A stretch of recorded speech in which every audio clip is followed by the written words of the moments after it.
Que a graça e a paz de Jesus possa continuar repousando na tua vida nessa manhã e durante a sua caminhada nesse mundo conturbado que precisa conhecer cada vez mais o nosso Senhor Jesus. Nós estamos estudando uma série de mensagens intitulada Descobertas e hoje eu quero estudar com você esse tema, sem medo de ser feliz. Sem medo de ser feliz. Quando nós olhamos para um tema como esse, nós temos muitos desafios para entender o que é ser feliz, que é possível ser feliz em um mundo que conspira para que a nossa felicidade não possa ser alcançada. Quero começar com uma imagem. Essa imagem. Oriente Médio.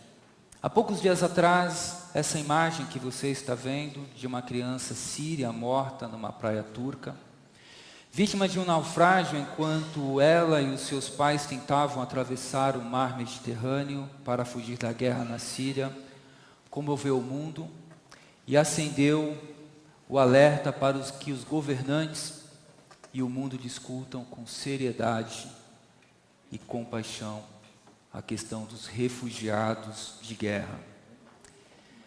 Embora essa imagem seja trágica, triste, infelizmente, esta não é o único, ou não será o único episódio de pessoas mortas por causa da guerra. Segundo a ONU, no ano de 2015, milhares de pessoas já morreram ao tentarem atravessar o mar Mediterrâneo a fim de fugir dos horrores da guerra em seu país, em busca de paz e abrigo em países europeus. Mas sabe o que esses refugiados estão encontrando pela frente? Eles estão encontrando muitas vezes as fronteiras fechadas e a xenofobia. Eu gosto da próxima imagem. Eu acho que essa imagem, ela é que deveria ser, ao invés daquela, não é, gente? Quando falamos de felicidade, olhamos para um quadro como esse que não traz felicidade.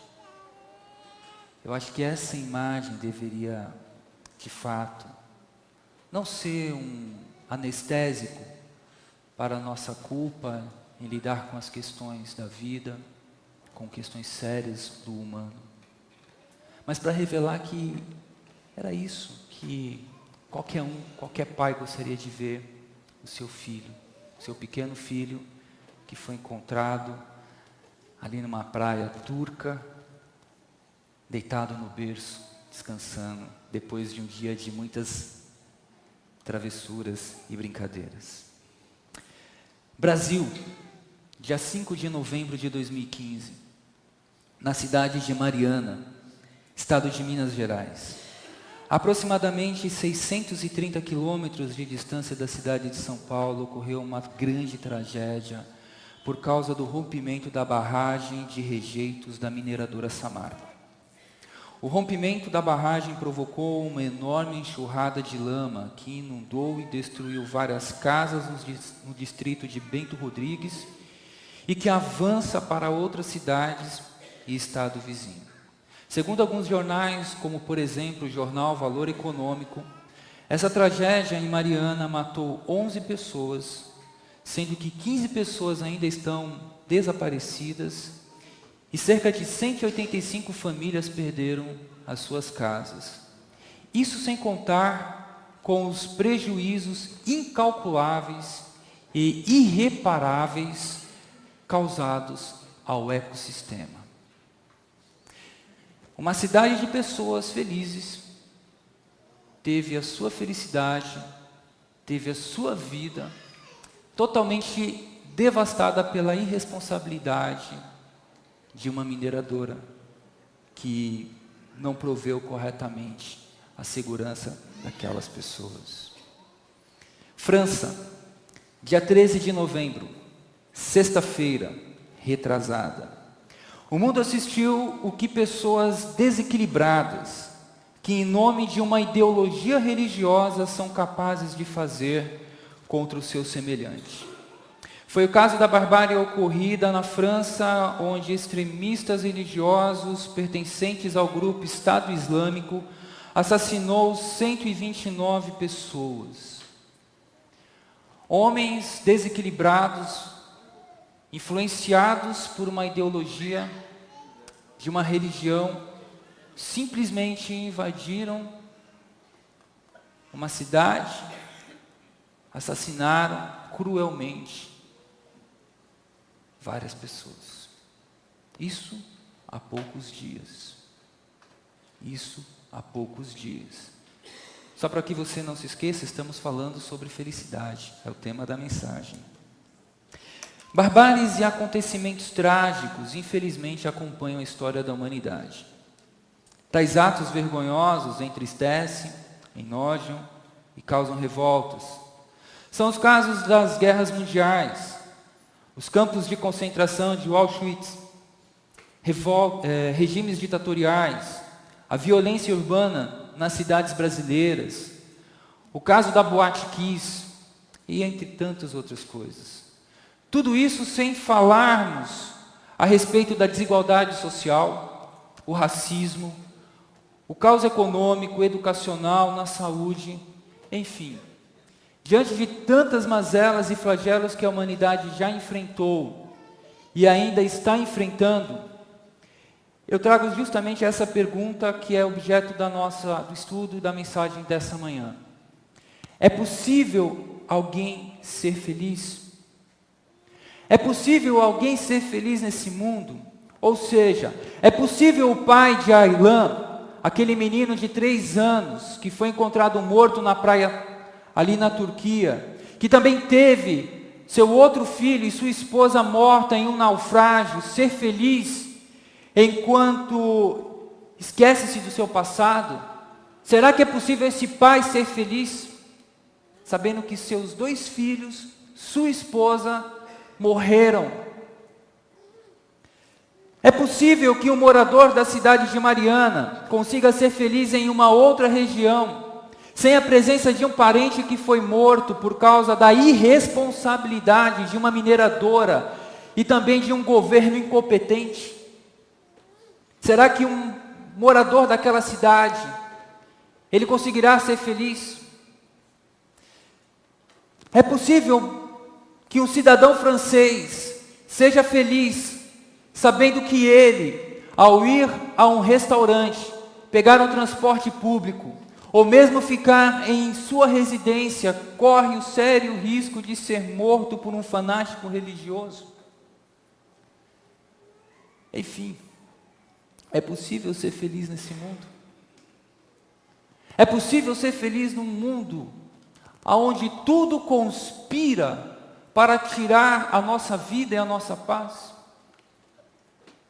A resposta é que, humanamente, parece ser quase que impossível alguém ser feliz nesse mundo após sofrer algum tipo de trauma.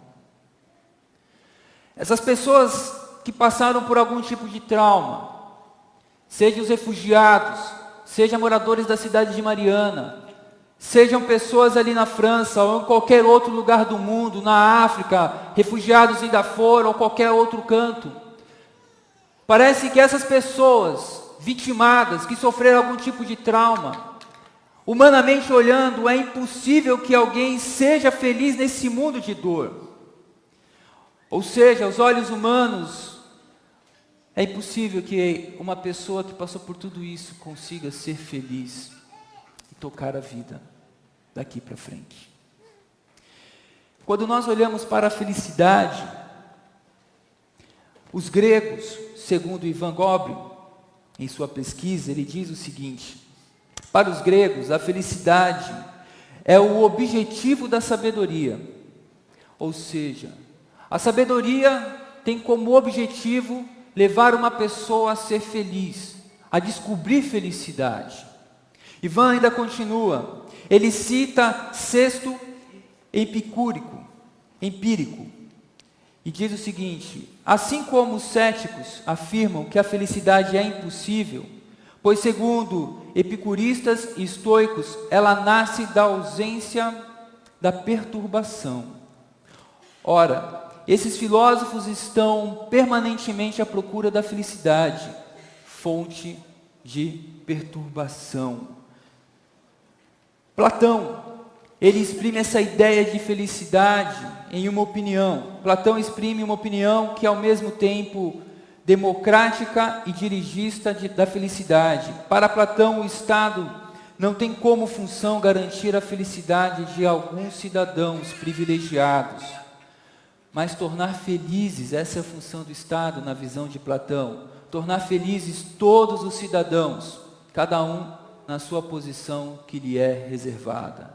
Aristóteles definiu a felicidade como fruto da atividade mais perfeita do espírito humano, de posse de seu objeto mais elevado. Ainda olhando para a visão dos gregos, a felicidade ela estava associada aos prazeres da vida. Se por um lado a felicidade é o objeto da sabedoria, se por um lado ter a felicidade, eu vou ter perturbação, porque eu vou trabalhar para ter a felicidade, eu vou me desgastar para ter felicidade. Um outro grupo dos gregos olhavam para a felicidade associada aos prazeres da vida. E uma forma de se obter os prazeres, ou principalmente a alegria, era através do vinho. Surge então a figura de Dionísio, o deus grego, filho de Zeus, considerado deus do vinho e das festas. Logo, uma das formas para uma pessoa adquirir alegria em sua vida era através das bebidas e das festas. Porém, essa alegria adquirida na bebida e nas festas era uma alegria momentânea e passageira, pois logo que passava o efeito do álcool, a pessoa se deparava com a sua realidade, que por vezes nem sempre lhe era agradável. E como muitas pessoas não gostam ou não sabem lidar com a sua realidade, elas preferem voltar à embriaguez e assim vivem um estilo de vida entorpecida. Eu não sei lidar com as crises da minha vida e eu busco através de um amuleto, e esse amuleto pode ser um copo de vinho, esse amuleto pode ser sexo, esse amuleto pode ser uma pessoa, pode ser qualquer outra coisa, para que eu possa me apoiar para ter felicidade. O que se observa é que a felicidade em tudo isso, tanto na filosofia grega e também trazendo já para os nossos dias, é que a felicidade se tornou um tipo de produto a ser consumido. A felicidade se tornou um tipo de produto a ser consumido, uma obsessão humana, algo que deve ser adquirido custe o que custar, e que a humanidade não sabe viver sem ela. Haja vista os finais dos livros de contos de fadas, que geralmente terminam com a seguinte frase: e eles viveram felizes para sempre. A felicidade se tornou um tipo de produto a ser consumido. E aonde muitas pessoas, muitos lugares, se tornaram expertise em vender a felicidade. Você quer ser feliz? Eu vou te falar as 7 chaves ou 7 segredos para uma pessoa ser feliz. Você quer ser feliz? Então, venha ao culto nessa manhã, porque nós iremos orar por você e você vai ser feliz. Você quer ser feliz?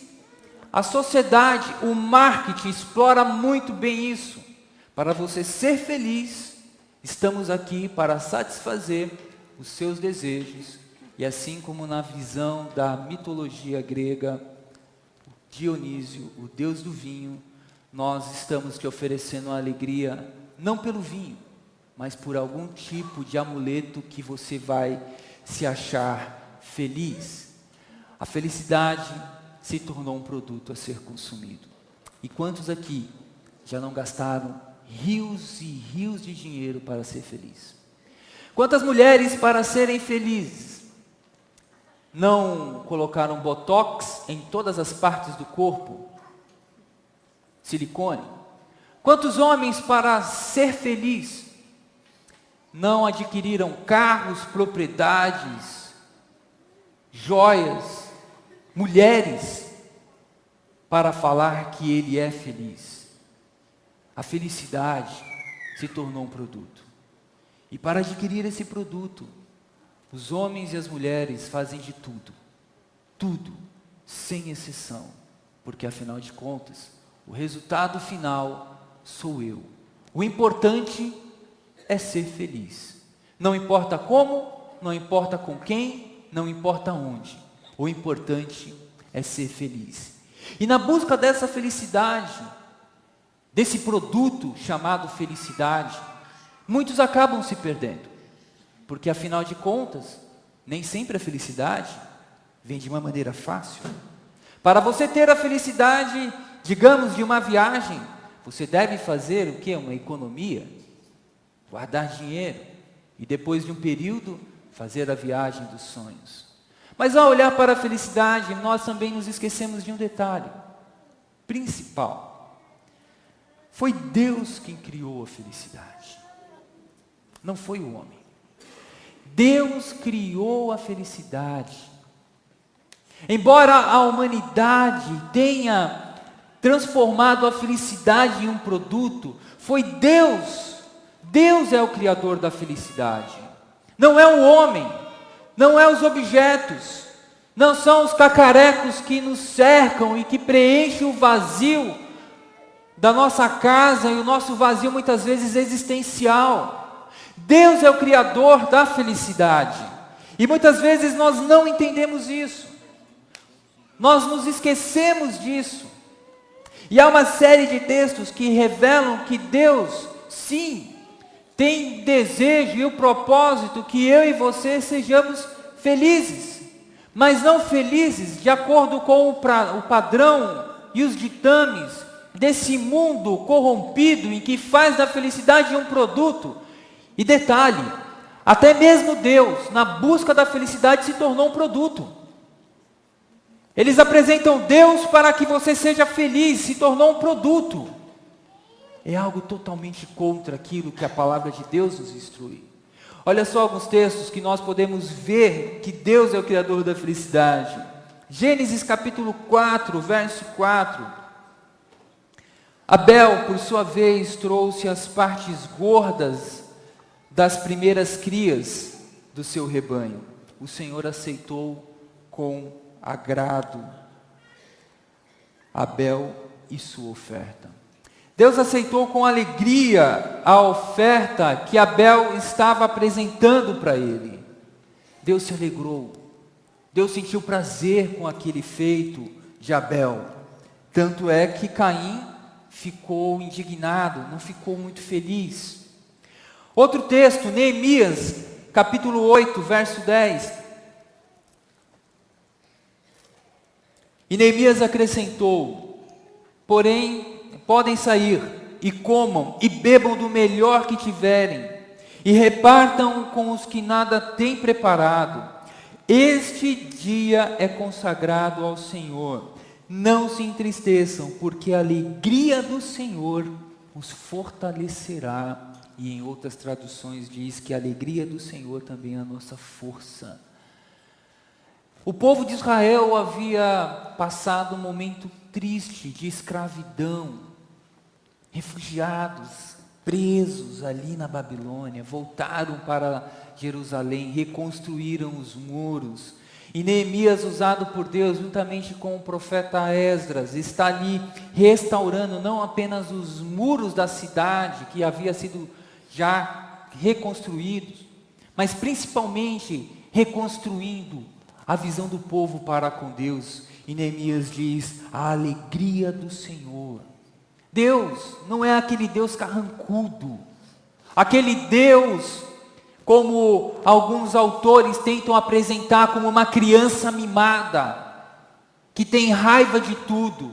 Não, o Deus, o Senhor Jesus, a Santíssima Trindade, é um Deus de alegria. E Ele faz questão que nós venhamos a desfrutar da alegria dEle nesse mundo. E Neemias tinha clara convicção de que a alegria do Senhor nos fortalece. A alegria, esse tema alegria também está presente de uma maneira muito recorrente nos livros dos Salmos. Por exemplo, Salmo 32, 11 diz: alegrem-se no Senhor e exultem, vocês que são justos. Cantem de alegria todos vocês que são retos de coração. Alegrem-se no Senhor. Alegrem-se no Senhor.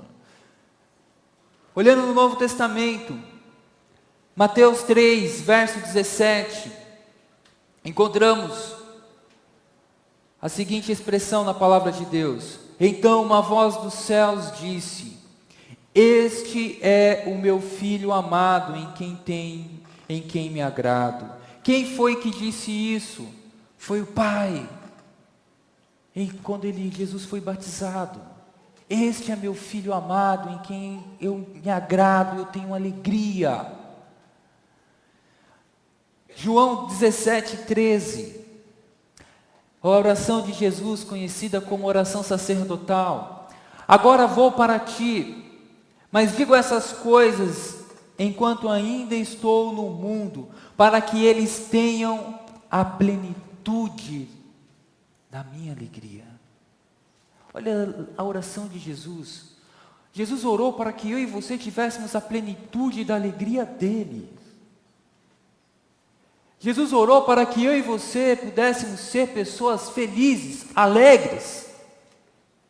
Não pessoas tristes, pessoas que não entendem que a alegria é uma dádiva de Deus.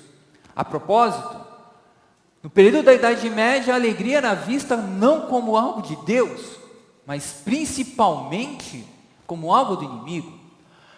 Pessoas alegres, ou pessoas que tinham por alguma razão, algum pico de histeria, eram consideradas pessoas endemoniadas e dignas de serem lançadas na fogueira. Totalmente algo contrário àquilo que o nosso Deus ora. Jesus orou para que nós tivéssemos a plenitude, completa alegria nele. Outro texto, agora Gálatas, capítulo 5, versos 22 e 23. Mas o fruto do Espírito é amor, alegria, paz, paciência, amabilidade, bondade, fidelidade, mansidão e domínio próprio. Contra essas coisas não há lei. Segundo estudioso chamado Morrison, para Paulo, o cristianismo era a religião da alegria e também a religião da graça. O cristianismo não era a religião de pessoas tristes, de pessoas sem esperança. Era a religião de pessoas alegres, porque o nosso Deus é um Deus alegre. E a alegria que Jesus nos dá não é por intermédio do vinho, não é por intermédio de qualquer outra coisa, é por intermédio do Espírito Santo dele que habita em nós. Essa é a alegria nossa. E um dos frutos do Espírito Santo na vida de um cristão é a alegria. E é interessante, conforme Morrison, ele ainda observa que a alegria, ela está em segundo lugar na lista do fruto do Espírito, como uma das 3 virtudes da vida interior. A alegria está bem próxima do maior dos frutos, que é o amor, e em seguida pela paz. Olha só que interessante. Entre o amor e a paz está o quê? A alegria. O fruto do Espírito em nós como alegria. A felicidade, quando nós olhamos, ela não é isenta de lutas e de dor. Não é isenta de lutas e de dor. Às vezes nós achamos que o fato de uma pessoa ser feliz, ela não terá lutas na vida. E olhando para essa ideia de que a felicidade se tornou um produto, as pessoas apresentam, principalmente hoje, com os mantras: você é um vencedor, você não pode ficar doente, você não pode ter nada adverso em sua vida. Se tornou quase que um mantra e a presença de gurus tentando falar de felicidade. Que felicidade, ela é isenta de lutas. Você tem que viver acima de todas as coisas. Está triste? E aí cabe aquela até a música, né? Está triste? Levanta, sacode a poeira e dá a volta por cima e vamos embora. A felicidade não é isenta de lutas. O fato é que nos foi vendido uma ideia de felicidade, que nós não iremos passar por nenhum tipo de luta, nenhum tipo de dor, que você não pode chorar, porque se você chorar você não é uma pessoa feliz, se você estiver triste você não é uma pessoa feliz. Assim como a tristeza faz parte da vida, a felicidade também faz parte da vida. Para o estudioso Lawrence Kemp, ele diz o seguinte: precisamos ficar livres da pressão de nos sentir bem quando algo legitimamente doloroso acontece. Os cristãos que sofrem precisam abraçar a sua dor, não negá-la pela culpa. Pessoas enlutadas devem chorar. Pais cujos filhos se rebelam devem sentir dor. Pessoas que têm maridos fracos devem ficar decepcionadas e zangadas. Filhos cujos pais provêm autoridade sem envolvimento devem sentir-se traídos. Pessoas que perdem o emprego devem sentir-se aflitas. E é verdade. Nós precisamos nos livrar dessa pressão de nos sentirmos bem em todo momento da nossa vida. Nós não temos que viver nessa pressão, tem que viver feliz 24 horas por dia, 7 dias por semana, 31 dias por mês. Não tem como, queridos. Exemplo. Talvez aqui você esteja no sentimento de paz, alegria e felicidade. E aí você vai para a tua casa. E no meio da tua casa, de repente um pneu do carro fura. Você não fica tão feliz.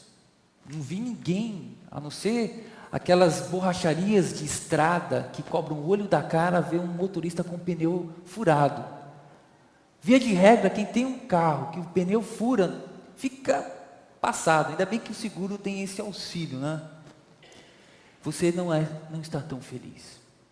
Chegou em casa, o marido, ou a esposa, ou a mãe, ou o filho, fez um prato, o seu prato preferido.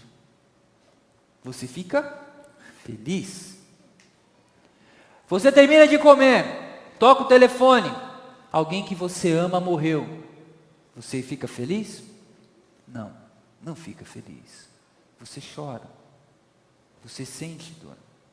O que nós podemos observar com isso? Não há algo linear. Há uma verdadeira inconstância. Agora eu estou feliz. Depois de 5 minutos não estou feliz mais. Estou zangado. Estou triste. Estou magoado. Mas no mundo onde as pessoas são influenciadas a viverem felizes, olhar para lutas como essa se torna literalmente algo inaceitável para qualquer pessoa. Segundo David Fredrickson, a vitória sobre o sofrimento acontece não porque o indivíduo usa a razão, mas por meio da amizade com Deus. E é por isso que Paulo escreve ali em Romanos 8:37, que em Cristo nós somos mais do que vencedores, graças àquele que nos amou. Enquanto algumas pessoas olham o sofrimento como um algoz, nós encontramos muitas vezes o sofrimento, as lutas, fazendo parte do processo divino para nos tornarmos a cada dia a estatura do varão que é a medida de Cristo. A nossa felicidade muitas vezes virá depois de um sofrimento. A nossa felicidade muitas vezes virá quando nós olharmos não para a nossa dor, mas olharmos para quem nós somos em Jesus, conforme Paulo procurou retratar para os nossos irmãos. Enquanto os gregos falavam que a felicidade, ela se atingia pela razão, Paulo vem na contramão e diz: a nossa felicidade, ela vem por meio da nossa amizade com Deus, quando nós pertencemos a Deus.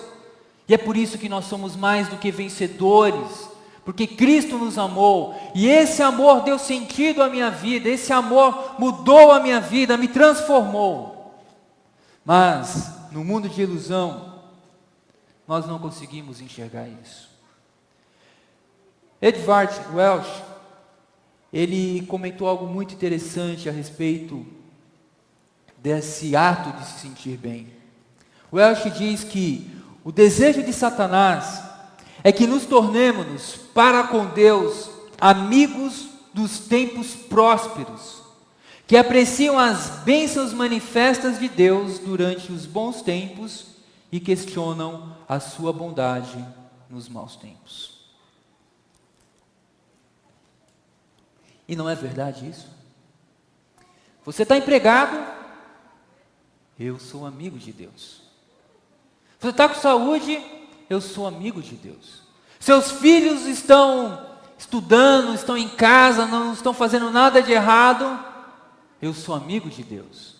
Mas quando alguma adversidade ocorre em tua vida, qual é a primeira pergunta que paira muitas vezes em você? Por quê? O que eu fiz? No mundo tem bilhões e bilhões de pessoas, por que logo eu? Por que eu fui traída? Por que eu fui demitido? Por que meu filho se envolveu com droga? Por que coisas ruins acontecem comigo? Welsh, ele destaca justamente isso, que essa estratégia de Satanás, que eu e você nos tornemos amigos de Deus apenas nos tempos prósperos. E nas adversidades eu não quero mais saber de Deus. Nas adversidades eu vou procurar o óleo benzido ali no terreiro de macumba, que tem o nome de igreja agora. Eu vou comprar aquela caneta para passar em concurso público, benzida. Eu vou fazer uma série de coisas, porque a minha vida, a minha felicidade está em perigo. Eu não quero que minha felicidade acabe. É mais ou menos a teologia agora eu estou confuso, é aquela Cinderela que tem um sapato de cristal, é isso? Que até meia-noite ela tinha que dar o beijo, senão a coisa ia acabar com tudo e depois tem que colocar o sapatinho. Pois é, alguns crentes vivem nessa teologia da Cinderela, só querem coisas boas, bonitas, momento, e se esquecem do sofrimento. O sofrimento, ele faz parte da vida. Nem sempre nós iremos entender porque algumas coisas nos acontecem. Mas mesmo em meio ao sofrimento, Deus está no controle de todas as coisas na nossa vida. Você não precisa ter medo de ser feliz. Você precisa entender que Deus deseja que nós sejamos felizes. E que muitas vezes o sofrimento, a luta momentânea, não se compara com a glória que nós iremos receber do nosso Deus.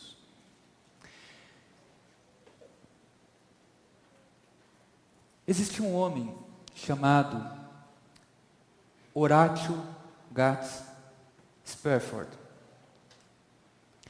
Em 1873, ele acenou a Deus a sua esposa, Anne, e a seus 4 filhos que partiam para a França a bordo do transatlântico Ville de Havre.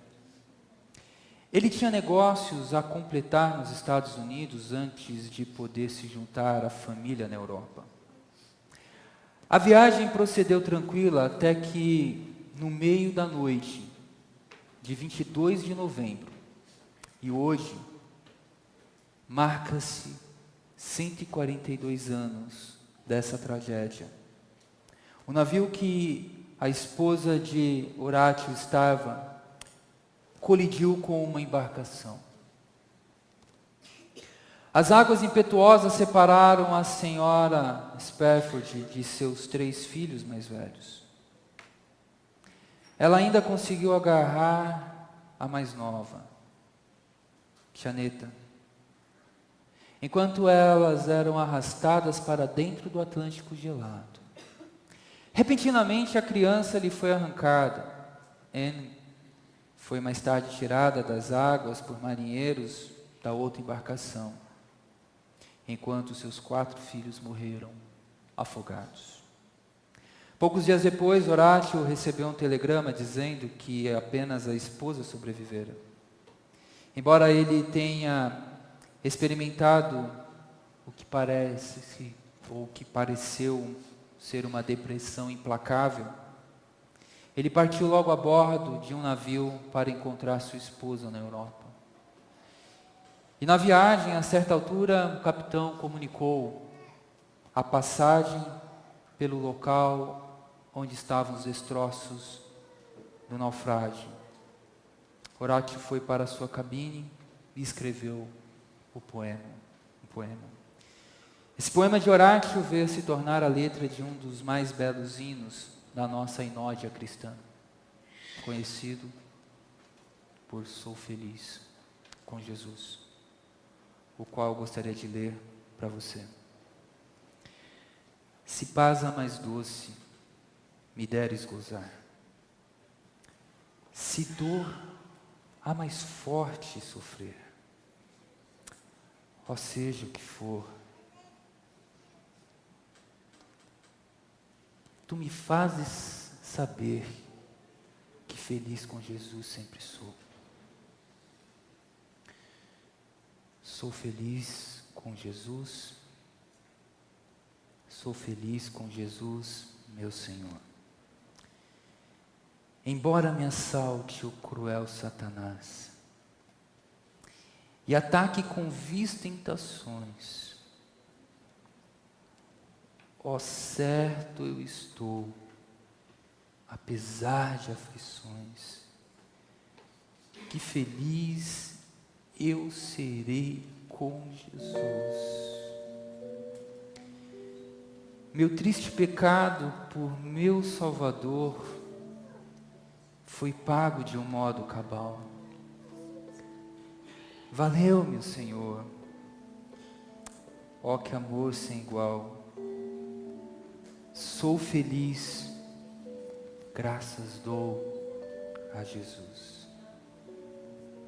A vinda eu anseio do meu Salvador. Em breve virá me levar ao céu, onde vou para sempre morar com os salvos por Cristo Jesus. Concluo com a seguinte frase: não tenha medo de ser feliz com Jesus. Tenha medo de ser feliz.